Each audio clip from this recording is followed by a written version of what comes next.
Hello YouTube. Today I'll talk about the Ural Mountains of Russia. This place has a special meaning to me also, and I'll explain about it. And the Urals is the natural border between Europe and Asia.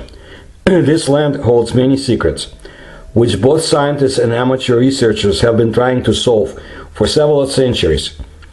There have been reports of paranormal phenomena in the Ural Mountains in ancient times, when the land was not part of the Russian state.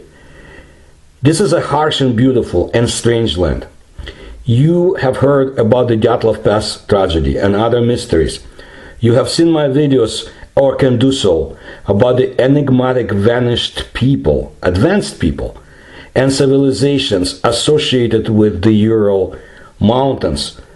But there is more, of course, really paranormal borderline cases and strange, inexplicable phenomena. I will present some of it. I will not talk about the golden woman. You can see my videos, but she or it is there, in the lair very close to the mountain of the dead of the Dyatlov Pass notoriety. Ural Mountains, in Russian Uralsky Gory, is a mountain chain in Russia, extending about 2,400 kilometers from its northern boundary at the Arctic Ocean to its southern limits at the steppes of Kazakhstan, traditionally separating the continents of Europe and Asia. The chain is divided roughly into four main divisions: the polar, northern, middle, and southern Urals. And by now, I've told you cases from the northern, subpolar, like the Dyatlov Pass, all the way down to the southern, and you have videos to look at. Geologically, Ural Mountains are a remnants of an ancient range that rose toward the end of the Paleozoic era, some 250 million years ago. And that period is interesting by itself, as I have shown recently in some of my videos, and the strange discoveries made that go back to that time. The Ural region has extensive deposits of iron ore and coal in close proximity, as well as rich deposits of chromium, manganese, copper, zinc, platinum, silver, and gold, all precious deposits of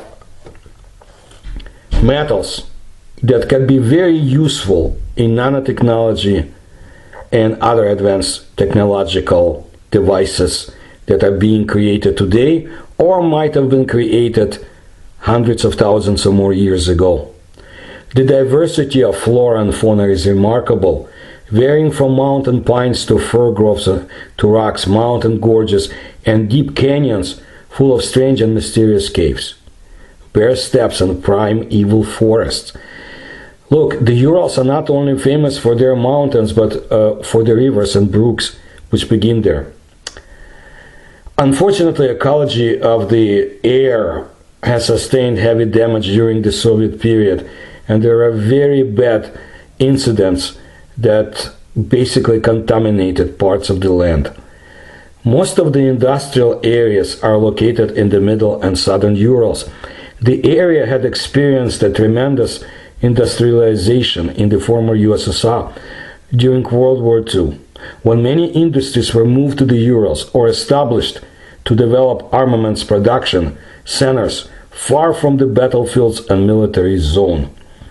I know a lot about the mountains from my mother, who as a little girl was sent there to safety with her mother when the Nazi invaders were approaching Kiev with their lurid plans to murder Jews, gypsies, and establish their psychotic racist Reich. But ultimately they lost.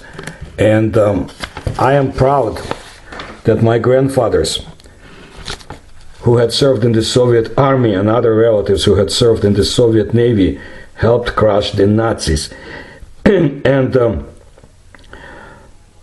avenge in a way those who were murdered in Babi Yar and elsewhere in the occupied Ukraine by Hitlerites and their local cheerleaders. My mother, Rima, told me about two incredible phenomena she herself experienced in the Urals. Once, Rima and her mother were saved from starvation by a mysterious stranger, An old man who came from nowhere with fresh baked bread rolls in the middle of the winter and terrible coldness in a desolate city. And they never found out who he was or where he came from. And there was another time when the local Ural woman showed my grandmother how to treat Rima's jaundice. She brought a large live fish, put her in a bowl next to my mother's bed, and told everyone to leave. When they returned, some hours later or in the morning, the fish turned yellow and lay dead in the water, and my mother was well. Apparently, the fish was swimming around the bowl and imbued the sickness. There is so much more to tell you about the Urals. For example, let's look at Orenburg. Orenburg is a city at the southern end of the Ural Mountains, the capital of Orenburg region, Central Asian Russia, located on the Ural River. The city was founded in 1735 as a fortress, guarding Russian rule against the nomadic troublemakers. Orenburg resisted a siege by Pugachev, the famous Russian leader of an uprising that almost toppled the Tsar's rule. It became one of the centers for Russian trade with Kazakhstan and Central Asia. By the way, from 1938 to 57, it was called Chkalov.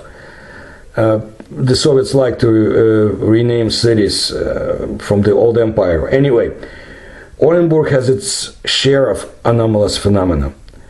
For example, there was an interview back in 1907 on the show Voice of Russia with a noted scientist and engineer Boris Belitsky.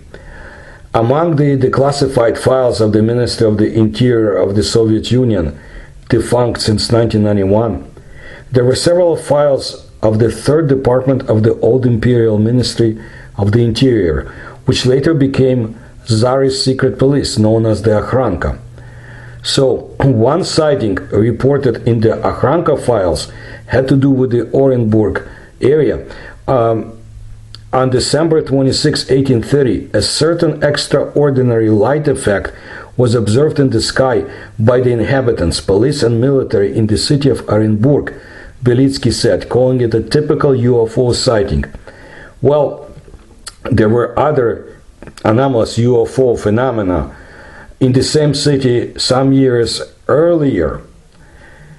In late September 1824, people in Orenburg were puzzled when they heard something banging on the onion-shaped roof of the Orthodox Church. They soon discovered little symmetrical pieces of metal falling from the clear blue sky. Months later, on January 25, 1825, the same phenomenon occurred again. Samples of the material were gathered and sent to St. Petersburg, capital of the Russian Empire. Arago, a scientist, noted that chemical analysis of the objects had showed them to be 70% red oxide of iron and sulfur, and loss of mass by ignition or combustion 5%. What is more amazing, the pieces of metal showed signs of having been manufactured. The Orenburg fragments attracted the attention of Prince Pavel Dolgoruki, who was so-called librarian of the mystic Brothers of the Inner Order. Well, see, this was an offshoot of the Lodge Harmonia, founded by Nikolai Novikov in St. Petersburg back in 1780.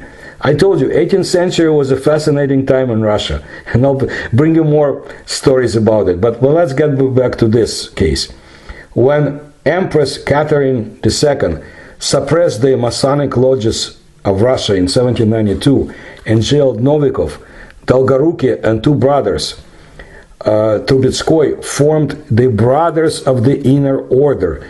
They then started collecting hundreds of books on alchemy, mysticism, and the paranormal, including works by the most notorious occultists of the period. After Dolgoruki's death in 1838, the collection and perhaps a handful of those mysterious Orenburg artifacts passed into the possession of his daughter, Nadezhda de Fadeev. In 1846, de Fadeev's 15-year-old niece Elena Petrovna von Hahn, spent the summer reading all the mystical books in her deceased grandfather's library. 30 years later, as the author and occultist Madame Blavatsky, Yelena hinted at the strange happenings in Orenburg in her book The Secret Doctrine. According to her, a number of Russian mystics traveled to Tibet by the way of the Ural Mountains in search of knowledge and initiation in the unknown crypts of Central Asia, and more than one returned years later with a rich store of such information as could never have been given him anywhere in Europe.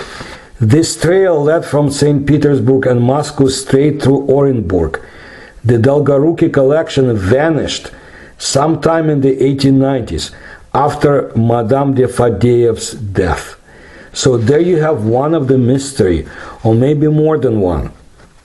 And I'm sure someday we will know more, hope to, about those fragments and who has them. But let's move on to other phenomena and cases of the Urals. For example, Ignatievskaya cave.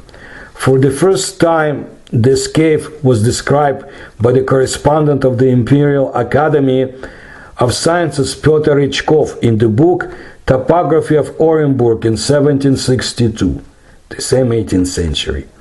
It got its current name because of the legend about the elder Ignati, who allegedly lived in a cave later in the 19th century. Back in the 1950s, the remains of the wooden log house where he lived were scattered in the far away corner of the cave. The holy elder was revered even after death, and according to the descriptions of the early 20th century, on the 9th Friday after Easter, a lot of people from neighboring factories, villages, and towns flocked to the cave. It is not really known who the elder Ignati was, but they say it could have been Grand Duke Konstantin Pavlovich, who was brother of Tsars Alexander I and Nicholas I, who accepted this schematic way of life, and someone believes that the retired Tsar Alexander I himself was hiding under this name from the worldly bustle and hustle. According to legend, the spirit of Saint Ignati comes to the edge of the cave at night and looks at the moon. At night, strange voices and footsteps are heard here, coming from nowhere. In the cave itself and near it, batteries quickly run out, flashlight lamps burn out, camera flashes refuse to work, people feel someone's invisible presence.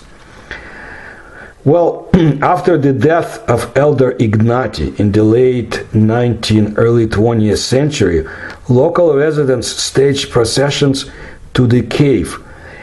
Prayer services were held near the entrance. This tradition continued until the 1930s.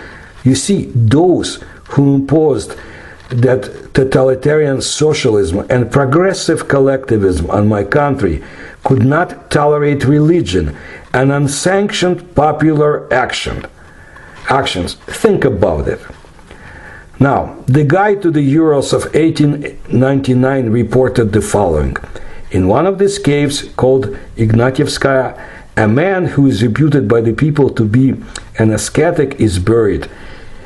Ignatova cave is one of the most extensive and famous in the southern Urals. A copper image hangs in front of the grave and a lamp burns.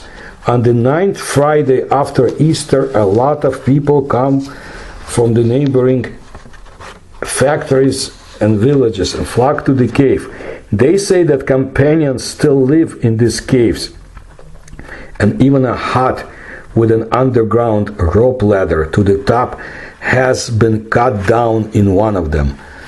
On one of the walls of the grottos of the cell of Elder Ignati, a calcite deposit resembles the figure of a woman with a baby. It is believed that this is an image of the Mother of God made by the elder Ignati. Or maybe this bizarre stalagmite was here even before, prompting Ignati to settle in the cave. According to popular beliefs among religious people, the face of the Mother of God in the Ignatievskaya cave allegedly leads to healings. Also the old believers, religious dissidents who were hiding from the oppression of the official church, or other free people who had reason to hide from the authorities, could live in the dungeon, including those who escaped from the remnants of the Pugachev's army when the Tsar forces crushed them. In the 1980s, Soviet researchers discovered a large number of microliths, miniature stone tools, rock paintings, and animal remains in that cave. But the pearl of the cave, so to say, is a human silhouette standing out from the wall, located in one of the distant halls. Locals consider it a miraculous image of the Virgin and sometimes come to her to pray. Scientists tend to believe that this image was carved out of limestone by someone who lived here several centuries ago, and its good condition is due to the microclimate of the cave. Underground halls and galleries with drawings are located in hard-to-reach places, away from daylight. Most likely they served as a place for some ritual actions. For a man of the Stone Age, as for a modern one, a cave is an intermediate state between being and non-being, between life and death, a place to taste the horror and fear of God. The caves are always dripping, always damp and quite dirty. People of the Stone Age most likely did not live there, but came for a few days to perform rituals. They launched young people there who went to the upper world matured and more serious, so they gave them training, so to say. But let's move on to the place known as Arkaim. And I talked about it before, and I'll just give you a brief description. This fortified settlement of the Bronze Age was discovered by chance. An archaeological expedition led by Batalov in June of 1987 surveyed the place, planned for a larger Karagansky reservoir. The territory was considered unpromising in terms of finds until archaeologists noticed an unusual terrain for the steppe or plains area. Further excavations nullified all plans for the construction of the reservoir, but opened Arkaim to the world. And I used to correspond with some of the people who wanted to preserve it. This was, I think, back in the 1990s. Well, it is still not established exactly which of the cultures could have erected this settlement and for what. However, a group of scientists who are treated with distrust in the academic community have been trying for several decades to impose the theory of the Aryan origin of the city and consider it the cradle of human civilization. There were strange skulls found in the area, all that can be attributed to natural rituals, I should say, of the local people, but misinterpreted to be for aliens and so forth. Look, Arkaim is a very interesting city, and we don't know a lot about it, why it was left, and why it was built precisely in that way, and it should be explored more and more. So if anything of value comes out in Russia, I will let you know. Now let's look at the people of Itkul. The shore of Lake Itkul is one of the most favorite places of archaeologists. According to their assurances, they've never left here without what they call, ironically called loot.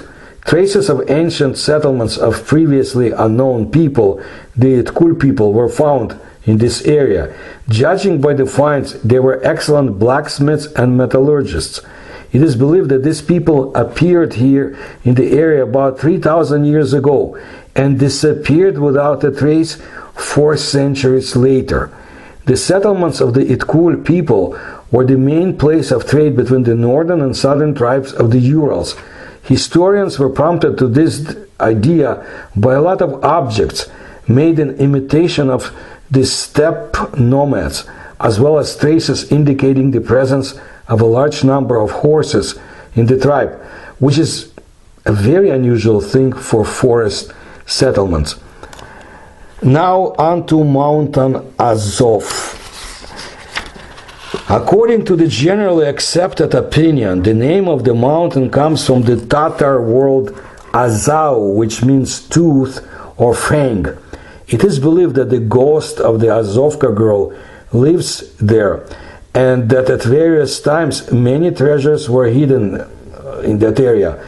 If the ghost is an unconfirmed fact, then there is no doubt about the treasures. In 1940, a group of school children, led by geologist Batanov, found 44 cult objects made of copper and bronze under a small layer of soil on the top of Azov. A little later, a grotto was also discovered in which there were 10 idols depicting birds and people. They were all facing east. The study of the found objects showed that they were made in the period from the 4th to the 2nd century BC by the Mansi tribes, who most likely used Mount Azov as an altar. Now let's look at this very interesting geographical location, the Big Moss Swamp. The swamp is really big, 36 square kilometers. It is located in a tectonic depression, which resembles a bowl in its shape. In this place, a yeti or snowman, abominable snowman, glowing spheres, and other devilry or paranormal phenomena, call it what you want, are most often seen. According to geologists, this is due to natural gases that come out from the deep fault. The methane and carbon dioxide contained in them have a strong psychotropic effect on humans. Those who decide to wander through these swamps may experience hallucinations and lose their orientation in space.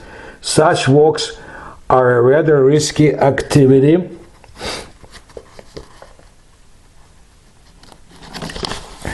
Many of the daredevils, those who go into the swamp, never returned.